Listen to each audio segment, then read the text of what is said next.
Olá, eu sou o João Marcos e sejam bem-vindos ao nosso programa de entrevista Dois Dedos de Prosa.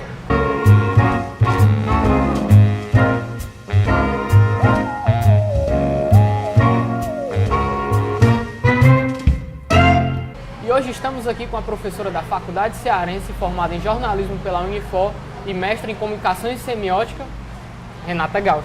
E aí, Gauch, beleza? Beleza. Bom, Gauch, tu trabalhou com documentários, né? Chegou a fazer isso, filmes. Como foi que surgiu esse teu interesse pelo audiovisual? Na verdade, quando eu entrei na faculdade, eu acabei entrando na central de produção da Unifor. E aí fui voluntária lá durante um tempo.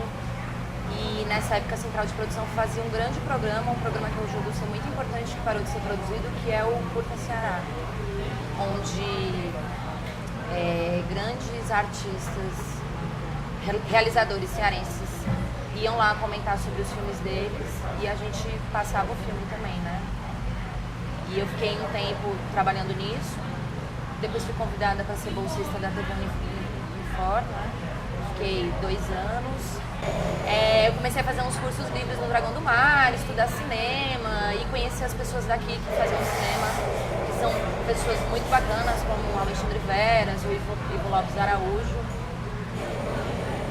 E acabou que quando eu terminei a faculdade eu fui estudar semiótica, mas acabei pesquisando teoria da imagem, né? Pegando o cinema como mote, o audiovisual. Depois disso eu ainda trabalhei na TV O Povo, assim, né? Fiz alguns filmes autorais que eu não vou mostrar. Por quê? Vergonha, sei lá. Mas um deles eu gostei muito, que é O Som da Tua Boca. A gente tinha no YouTube, mas acabou saindo. Não sei por que não tá lá. E no meu último trabalho foi na TV O Povo, que a gente fez 2 séries de documentários, chamado Os Cearenses, que eu fiz produção, reportagem, só um pedaço, bem pouco mesmo, foi mais uma ajuda. E Grandes Empresas do Ceará, que aí eu fiz produção, reportagem, edição de texto. E bem bacana. Como é que tu vê a arte como um agente de transformação social? Acho que todos somos artistas, né? De determinada forma. Você só precisa se descobrir em algum momento. Então, mas o que é o seu artista? Eu preciso ter uma competência poética para ser artista? Eu não posso ser um artista sendo um garçom? Claro, você Então, fazendo o seu melhor. Exatamente. A questão que, assim, de se descobrir, às vezes você não se conhece bem ainda. Se a gente for trabalhar um pouco a semiótica, né? Dentro da semiótica da cultura, os fundamentalistas russos, eles vão dizer que a arte, ela vem como forma de suprir essa... Porque o pensamento, a lógica ocidental, né? A ciência ocidental, ela separa a razão da emoção. Então o pensamento ele é completamente racional, só racional. E aí as emoções, que são os sentimentos, eles ficam em, sei lá, último plano, se é que eles são assumidos como planos possíveis, né? E a arte seria uma forma de suprir essas necessidades dos sentimentos, né? Então ela o que era até pouco então deixado para trás, Então, na verdade, existe uma época que não se separava isso. Se você for pro Oriente, isso ainda não se separa até hoje, né? Tanto que a filosofia de determinados países, ela está ligada estritamente à sua religiosidade, está ligada à sua cultura e arte, porque eles fazem parte do mesmo pacote, que é o ser humano, né? Só que a lógica racional, especializada, ela vai dividir isso em começo, meio e fim, A, B e C, e se eu sou A eu não posso ser B, muito menos C, né? Só que o ser humano ele é múltiplo, ele não é uma coisa só, ele não é nem múltiplo, ele é interrelacional. Ele se relaciona com várias possibilidades de seres, né? E acho que é isso que incomoda tanto, por isso que existem tantas pessoas desesperadas, né? Mas eu não quero ser só isso, eu quero ser tantas coisas. Mas isso te incomoda? Me incomoda muito. Me deixa infeliz e frustrada. Eu não queria ser só jornalista, nem só professora. É porque você está sendo taxado, né? Com só isso. Eu acredito que você pode ser várias coisas. Pode ser jornalista de dia. Pode mesmo, porque se você for contar para as pessoas, elas vão brigar com você e vão dizer que você é doida, não é não? Mas eu acho que isso é muito reflexo do pensamento da massa, quando a pessoa pensa diferente. Então, mas a maioria das pessoas, elas estão dentro dessa lógica, porque é isso que a gente vê na televisão, é isso que a gente vê nos jornais, é isso que a gente aprende como certo. Aí como desconstruir Fica isso? padronizado. Uma conversa que eu tenho muito com as minhas amigas é que eu e minhas amigas podemos até ser contrária a essa lógica. Mas isso está tão enraizado na gente que até pra gente perder o medo para fazer diferente é difícil.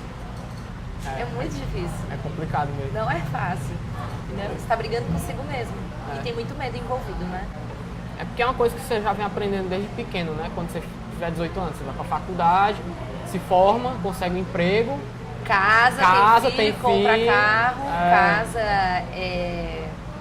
casa própria, que é o sonho do brasileiro é ter casa própria, né? Casa própria, o carro na garagem. Mas se você for pensar nas culturas Isso não quer dizer que é europeias, felicidade. se você for pensar na cultura europeia, os jovens, eles antes de entrar na faculdade, normalmente viajam um ano para descobrir se é realmente isso que ele quer, qual é a carreira que ele quer seguir. E também, assim, aqui no Brasil existe muito essa lógica de você conseguir uma carreira estável, porque a gente tem muita diferença dentre as carreiras, tanto na área do comércio quanto, sei lá, nas carreiras de outras intelectuais, liberais. Carreiras acadêmicas. É porque não é só acadêmico, né? Também são as pessoas que estão mais no pensar e não tanto no serviço, né? Sim. Porque no final das contas tudo acaba sendo a oferta de um serviço para alguém que quer alguma coisa. Mas se você for pensar nessa lógica, a gente tem muita diferença de valores das pessoas. Se for pensar no empresário e num garçom, né, como a gente estava falando do artista, a renda ela é muito diferente. Então é claro que o garçom ele também vai querer ser empresário, né? Só que se você for pensar nos Estados Unidos ou na Europa, o garçom e o empresário, dependendo do plano dele, eles ganham, assim, um garçom, não que ele vai ganhar a mesma coisa, claro, mas ele consegue ganhar o mínimo para se viver minimamente bem, usufruir da cidade, poder viajar e ter momentos de lazer, né? Aqui a gente está mais na sobrevivência do que na vivência, né? Acordo às 5 horas da manhã, vou pegar um ônibus, 2 horas de ônibus, vou trabalhar de 8 às 6, vou chegar em casa às 9 horas da noite, vou querer morrer, dormir, comer e dormir, né? Não tem vida social, não tem lazer, não tem sorrisos. Uma definição que muita gente confunde, o que é cultura? Boa pergunta, o que é cultura? Onde é que está a cultura? A cultura está na gente, na Ótima nossa troca, resposta. na nossa troca de informações, na nossa troca de experiência, troca de reflexões. Porque muita gente acha que a cultura está nos nossos produtos culturais, né? Mas os produtos são produtos da nossa reflexão cultural, né? A cultura ela está no entre. A cultura ela está no entre eu e o outro, né? Porque eu só percebo o eu a partir do outro, então a relação, a cultura está nessa relação, né? De troca. E a confusão que as pessoas fazem entre cultura e entretenimento? É muito difícil. Você sabe que quando eu entrei no mestrado, eu estava conversando com uma pessoa e ela chegou para mim e falou assim: agora quer dizer que você vai dizer que uma cultura popular é ruim, agora você vai saber diferenciar a cultura popular porque ela é ruim e a cultura erudita que ela é melhor. Aí eu... Quem disse isso? Não, é exatamente o contrário, assim, se você pensar a cultura popular, muitas vezes ela é muito mais riquíssima entre as suas possibilidades do que uma cultura construída, né? Porque se você pensar na cultura clássica, ela não é uma cultura nossa, ela é importada. Exatamente. E as pessoas às vezes têm a tendência de achar o que é importado é melhor do que é daqui. Infelizmente, né? Na faculdade, como é que tu se vê? Tu se vê como professora ou não? Eu ainda não me acostumei, né? Eu me vejo mais como uma mediadora, né?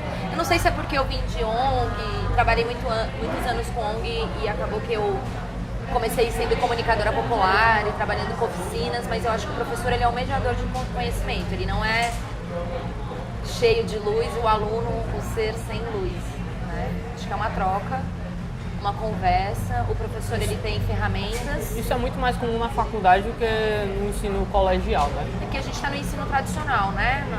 Na escola. Tu acha que esse rótulo de professor e mediador é consequência muito do ensino prévio que a gente tem quando criança e chega na faculdade, a gente já tem uma ideia enraizada, que é a distância entre professor e aluno. Eu vou te fazer uma pergunta. Você lembra de alguma coisa que você estudou no ensino médio? Não muitas. Eu também não lembro. Não muitas. Então acaba que, pra mim, né, na minha opinião, o ensino tradicional ele tem um papel, né, mas não é um lugar que eu tenho vontade de colocar meus filhos se um dia eu tivê-los, né? Eu acho que existe uma forma mais bacana de educar as pessoas para a vida, né?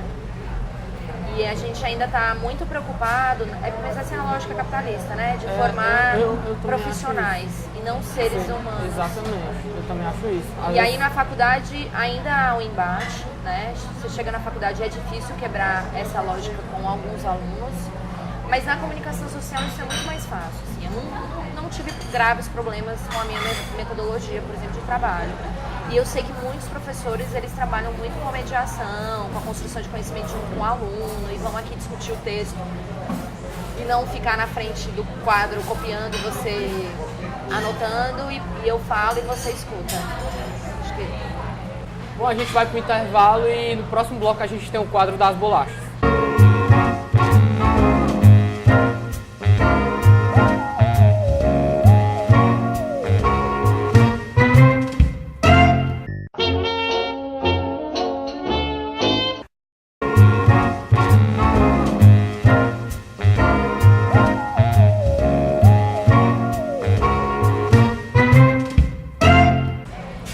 Estamos de volta com o 2 vezes de prosa e agora nós vamos para o quadro das bolachas, né, que nós vamos saber a opinião da Gauch em relação a essas 3 pessoas. E a pergunta de partida é: você teria 2 vezes de prosa com essa pessoa? E aí, preparado? Medo. Primeira pessoa, Jô Soares. Eu teria 2 dedos de prosa com ele tem cara de ser muito engraçado. Tu acha que ele tá perdendo um pouco assim, tá ficando um pouco... Repetitivo? Não repetitivo, mas será que você tá ficando caducando, talvez? Cara... Às vezes acontece, às vezes nas entrevistas dele, às vezes acontece... Toda vez que eu assisti o programa dele, é aquilo, né? Quem é o dono do show é ele. Então ele é o artista, ele é o destaque. Ele é o glamour, né? Então não importa se é o Dalai Lama que vai lá, quem vai se destacar sempre é ele. Por causa do formato do programa. Esse é o formato do programa. E aí ele tem um objetivo, né? Que é esse mesmo. Mas se a gente for pensar na trajetória dele antes do programa do Jô, né? Ele é uma figura muito importante, eu acho que para a TV brasileira. Isso é verdade. De trabalhar com a comédia. E aí ele tá ficando velho que nem qualquer outra pessoa. Segunda bolacha, essa aqui é boa. Dilma Rousseff. Eu conversaria com ela. Você não conversaria com a primeira presidente Claro mulher que eu do Brasil? conversaria, mas eu quero saber a sua opinião que eu sobre. iria conversar com ela? É. Eu ia perguntar como é que é a vida dela. Eu não iria falar de política, definitivamente. Sério? Seríssimo. A bicha nem conversaria comigo se eu chegasse pra falar de política com ela. A gente, às vezes, perturba muito a pessoa pelo que ela é, né? E a gente esquece de perguntar como é que ela tá. E aí eu acho que ninguém nunca chegou pra ela pra perguntar como é que ela tá, como é que ela se sente, como é que ela acordou naquele dia, se ela tá se sentindo bem. Ninguém nunca mais falou sobre a saúde dela, entendeu? Ela teve câncer. Terceiro e último bolacha, Jean Willis. Eu definitivamente sentaria para conversar com ele, para conversar sobre os projetos dele. Eu acho ele um cara fantástico. Inclusive, muita coisa que não se discute de LGBT, esse cara tá pondo pra frente, assim, e desmistificando muita coisa, né? E eu acho que ele é uma super representação. Tu não acha que também ele pode ter se tornado um pouco daquilo que ele criticava muito? Eu acho que em certa medida, para se ter atenção, né? O que ele criticava? Por exemplo, tem uma batalha muito grande, uma luta muito grande dele contra a bancada evangélica. E ele não pode ter se tornado um reacionário também, né? Eu acho que os evangélicos é que são reacionários, intransigentes e completamente fechados dentro da lógica deles e não aceitam a lógica de qualquer outra pessoa. Mas tu não acha que ele pode também estar se tornando um anti-religioso com relação às experiências que ele está tendo com a bancada evangélica? Não, eu acho que não tem nada a ver com religião. A gente também não pode generalizar, né? Do mesmo jeito que nem todo muçulmano é terrorista. Então, eu não acho não. Complicado. Nesse sentido, ele... Acho que foi a primeira pessoa que conseguiu peitar, assim, de frente e tá levando o discurso pra frente. Assim. E eu acho que é necessário, né?